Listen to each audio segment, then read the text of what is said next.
এবং দেশের স্বনামধন্য শিল্পীদের কাছে তিনি নাচ শিখেছেন।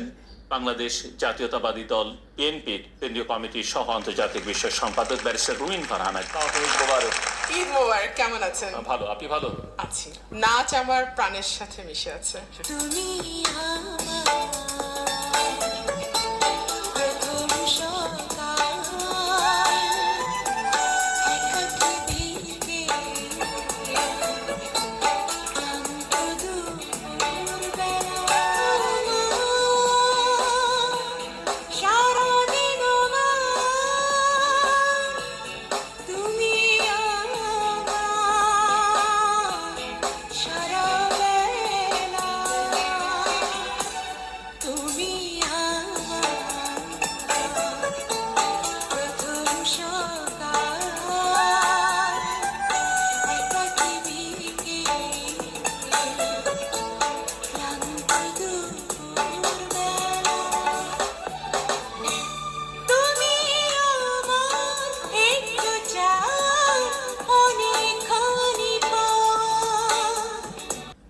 বিএনপির নেতাকর্মীরা যখন অন্যায়ভাবে জেলে ঢুকছে এবং তাদের নিষ্ঠুরভাবে আচরণ করছে, মা বাবা মারা যাওয়ার পরেও তারা কবর দিতে পারতেছে না এবং গেলেও তাদের ডান্ডাবাড়ি রাখছে, তখন এই মির্জা ফখরুলের নির্দেশে রুমিন ফারহানা তিনি সংসদ হয়ে তিনি আওয়ামী লীগের সংসদে যোগদান করেন এবং 10 কাঠা জমির প্লটের জন্য এখানে তিনি আবেদন করছেন। তিনি নাকি 15 বছর আন্দোলন করছেন।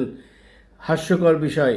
এইভাবে চলতে থাকলে এই দেশ একটা দুর্ভিক্ষে লাগবে এবং এই দেশে যদি নির্বাচন হয় তাহলে উনিই হবেন বাংলাদেশের পররাষ্ট্রমন্ত্রী। আজ 27শে আগস্ট 2025।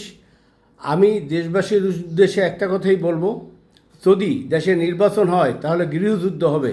কাজেই সার্বভৌমত্ব রক্ষার্থে দরকার জাতীয় সরকার। আর মেজর এম এ জলিল বলছিলেন, অরক্ষিত স্বাধীনতাই পরাধীনতা। আজকে বাংলাদেশের সার্বভৌমত্ব হুমকির পথে।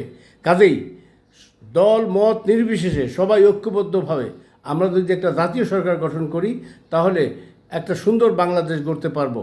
আল্লাহ আমাদের জাতিকে হেদায়েত দান করুন।